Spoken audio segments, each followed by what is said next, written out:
Hello and welcome. I am your host of What Are You Reading? What Are You Writing? Author Karen E. Osborne.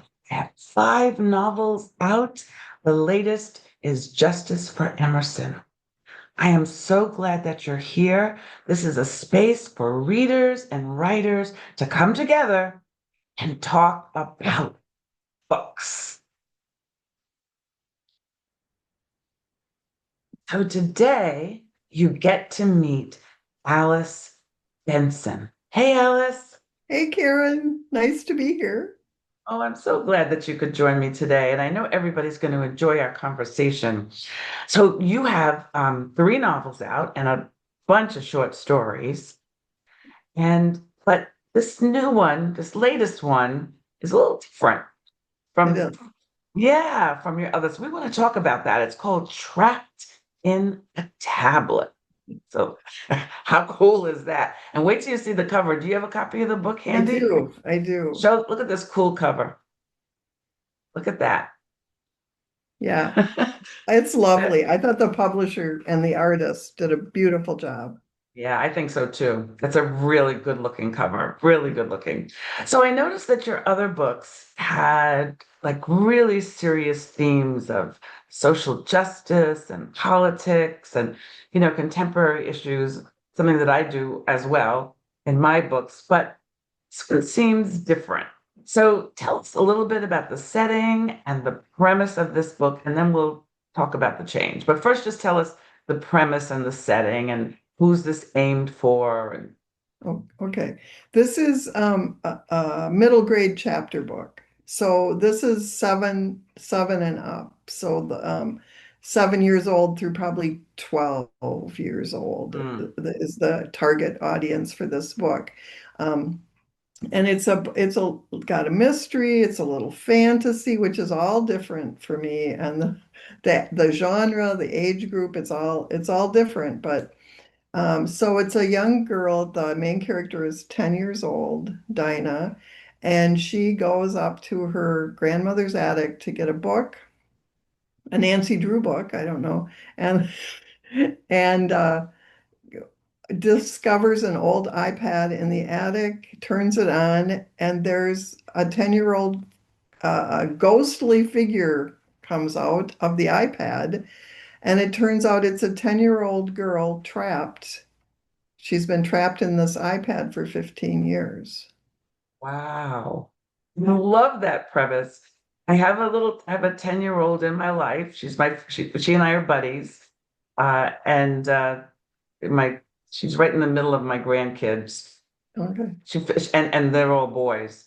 So there's a girl. And she would love this. She travels around with her tablet all the time. Oh, so they're trapped. So then what happens? Just give us a little bit more. So now they find this girl trapped. Dinah finds her trapped, and then she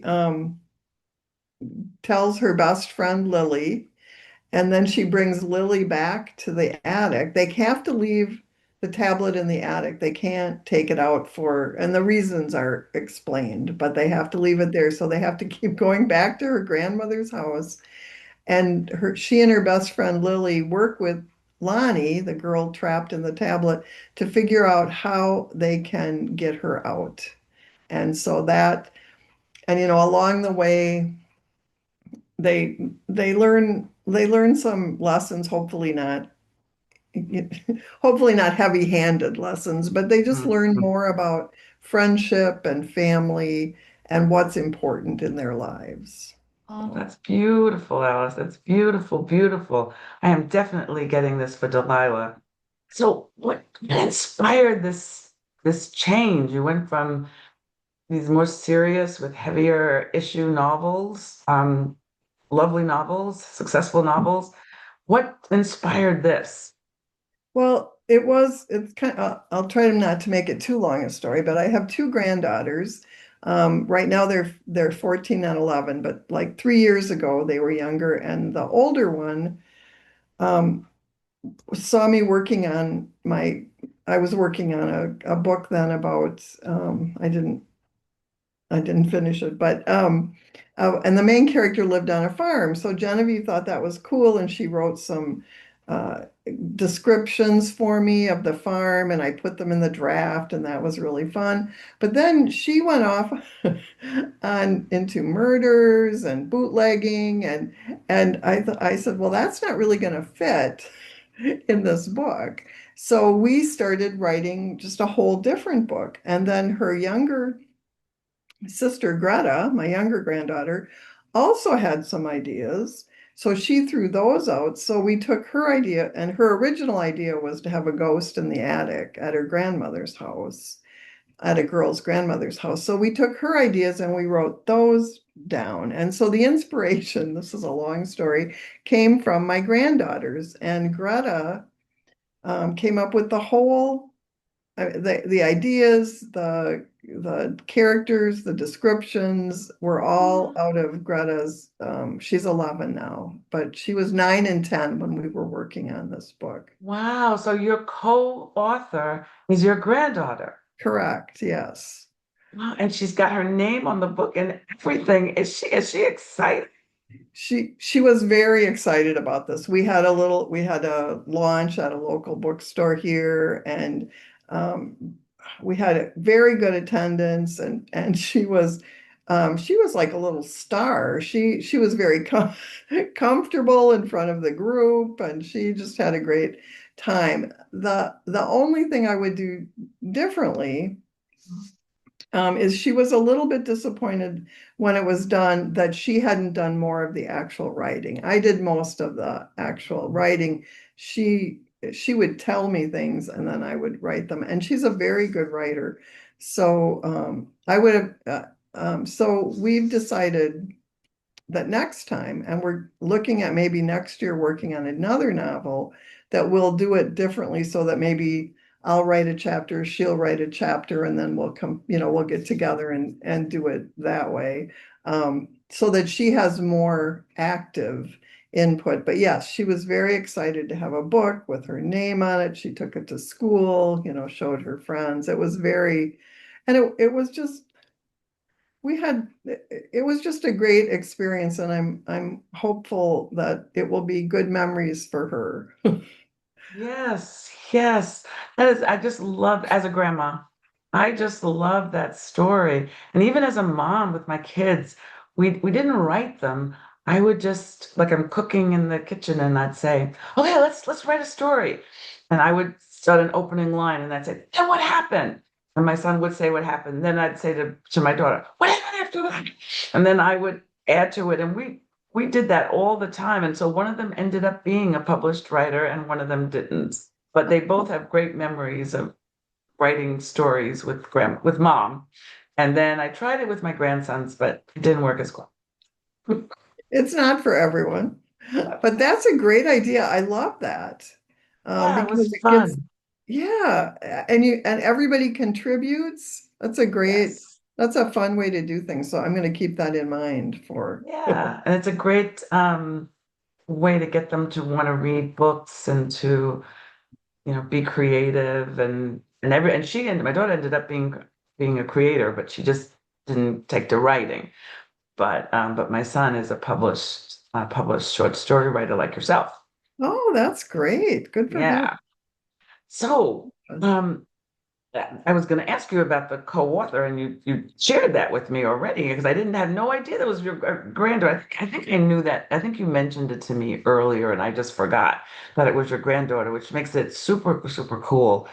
And I love that you're thinking that next time she would actually She would do write. more of the actual writing. Yeah. When Oh, I was just going to say really quickly when I finished a first draft and had it printed and took it to her and we went through it together and she had, I swear, she had said that she wanted the ghost. I mean, you know how things change when you're writing.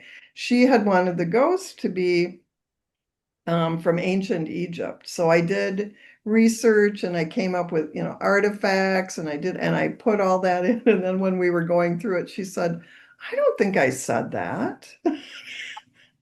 So, which is fine. And it turned out not, it turned out that the girl isn't a ghost anyway. She's a technological glitch, which makes the story more interesting. But I just thought, well, I'm glad I spent all that time doing research.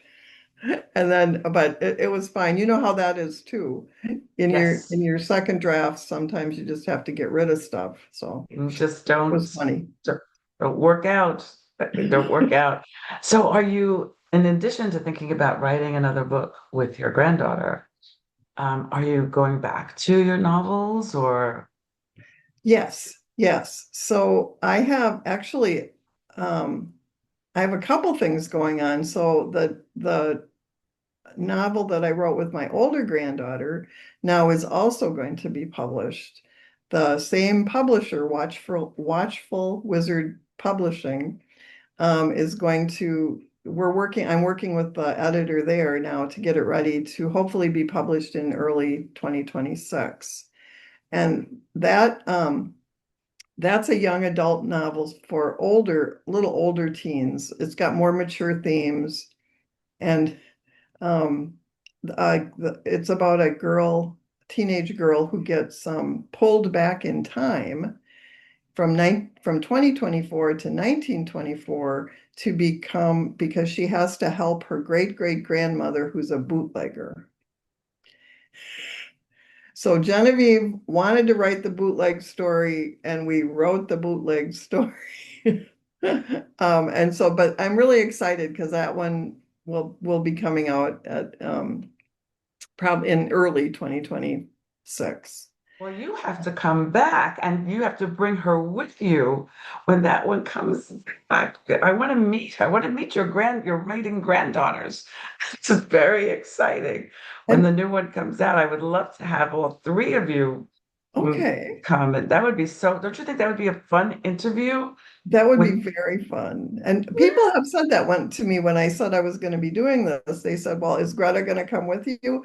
And I said, the logistics right now would be, we don't live in the same city. And anyway, but yes, I would love to get that figured out. We don't need to if it's on, you and I don't live in the same city. doesn't matter. That's what makes it so beautiful. This is the one Well, of the great things that came out of COVID.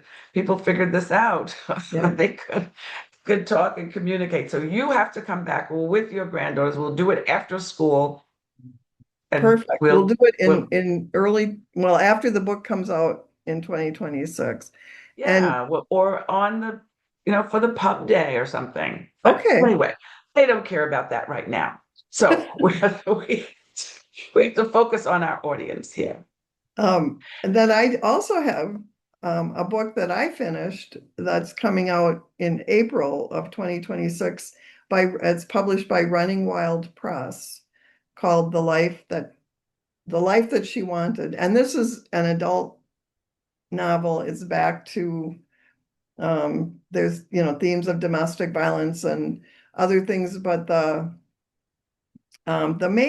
of the main themes is the relationships between mothers and daughters, grandmothers and granddaughters, which was Mm. kind of a new exploration for me. I don't have daughters, but I have granddaughters, so it made that very interesting um, to write about. So I'm really excited about that too. That one's finished. I mean, it's you can see it on Amazon even. It says it will be available in April of 2026. So Oh, when the that's, publisher's distributor will have it yeah, out. good for you. So two books coming out next year. I know, I can't believe this. I'm so That is excited. so impressive. Yeah. Wow. All right. So we have to look out for that and make sure that we're helping people find them. So you're this prolific writer. You care deeply about social issues. You care about relationships. Was there a writer or a book in your life that had a really big impact on the direction you chose to take? Um, it's hard, I've been thinking I've thought about that, from time to time. I can't think of any except for, and I'll come to one big person in my, but I think just because I love to read so much as a kid, always loved to read. And when I would read a book that was I found compelling or it spoke to me, and I just would always think, I wish I could write something like that. I'd like to write something that other people would find compelling. And so I did for a long time, um, write little pieces of stuff. Um, but never really finished anything until later. But so I've had, I mean, some of my favorite authors, I love Alice Walker and Louise Erdrich, Barbara Kingsolver. Just, I mean, Mm, there's so many wonderful mm, writers, but I do want to give a special shout out, and you know her, to Kathy Giorgio, because I love her writing and her books, but working with Kathy as a teacher changed my life in many ways. mm, I um, I just had all these pieces of things.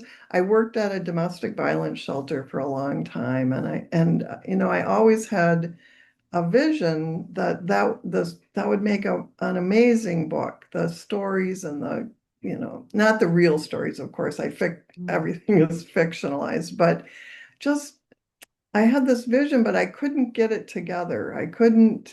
I wrote pieces and this and that and drafts. And finally, when my kids grew up and moved out, and you know how you have a little more time then, and I found a writing class, and Kathy was my teacher. And so working with her allowed me it gave me deadlines, it gave me feedback, all the stuff I needed to my complete my first book. And I was 58 when my first book was published, so that was a dream come true. That was amazing. So Can relate to both of those. I was 69 when my first book came out. wow. And I you've wanted written. to write all my life. I've always wanted to write. My first, I was 69, I'm 77 now, and five books behind me. And Kathy has been an amazing. I've had two great coaches, Russell Rowland, who is a prolific writer and a wonderful coach, and then Kathy Giorgio, and she's a wonderful writer with Mhm. two books out, new books out. She has like, well, I don't know, 19 or something, some huge number. But she has two new books out, one a book of poetry and one a memoir. And we both, Alice and I, recommend to you guys that you Yeah, pick up Kathy's books because she's a beautiful writer and she's a wonderful coach. I yeah. agree. It, Yeah, it's it's a great combo, and not always people who are great teachers aren't always good at what they teach, but she is both. She's a very good writer and a very good teacher. And so I've been very lucky to work with her. yeah, I feel the same. I feel the same. So now everybody is interested. They want to, I hope, read your short stories. I hope read your novels that are out already. Want to read this new one. When did the Trapped in the Tablet come out? Trapped in the Tablet came out in June of So 2025. this is I really good. I do have to say though that unfortunately my first two novels are not really are out of print. My Oh, I know. And I need to do something with them, but I haven't. But my publisher uh didn't renew my contract, and so they've been out of happens. print for a little while. Yeah, I know. It's just I know, it's such a bummer. it This is a tough business, people. This is a very tough business. is. My wonderful earlier coach, Russell Rowland, who had all of these great books out and published, and then like number seven, he couldn't get published. His agent didn't want it, his publishers didn't want it. But he got it done. But Good. it's not an easy road, right? And No, not, no, it's not. I mean, it's exciting. There's ups and downs, and I mean, I had the books published, so that's good. And maybe I can do something else with them, yeah, later. But right now I'm focused on the new ones I've got coming A out. new one. So you have one out right now and two coming out next year. So that sounds like a lot to focus on. So how can people find you, find information about you? Are you on social media? Do you have a I, website? I do have a website. Let me look. I have to before I say it wrong. AliceBensonAuthor.com. Is that it? Yeah, AliceBensonAuthor.com. I get confused if it's author Alice Benson or Alice Benson. Anyway, so Mhm. it's AliceBensonAuthor.com. Ah, I have a Facebook author page. I'm on Instagram as what am I? A Benson 59. And then I'm also on Blue Sky too, which is new. yeah, quite a few people I know, writers, have mentioned Blue Sky, that it's a really good place for writers. It is. I've just started, and so I think there's a pretty strong writing community on there, which I liked.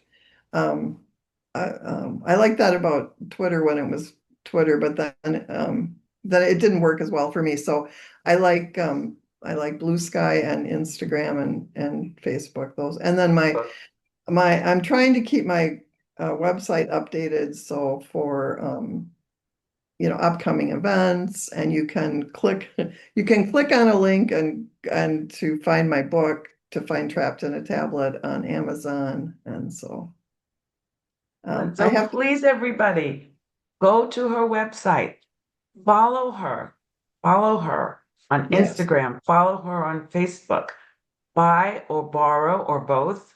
You could buy one and give it as a gift, and you can borrow one and read it. There are every place that you can, your independent bookstore, your library. If you don't see it, just ask ask and for it. they'll look it up and they'll get it for you. And when you finish reading it, please, please, you know what I'm going to say. Please Yes, write a review. Reviews they're like gold for us. And it could just be a sentence. Loved it. 5 stars. That's all we need. yes. Yeah, there were three reviews when I went to look that I didn't even know were there, and I didn't know the people, and it's amazing when that happens. I just love Always it. a good feeling that when your book gets reviews and you don't know who these people are or how they got your book, which is a wonderful, wonderful feeling. Thank you so much, Alice, for being with us. And thank all of you for joining us. I look forward to seeing you next week on What Are You Reading? What Are You Writing? Take care, everybody. Have a great week. Thank you.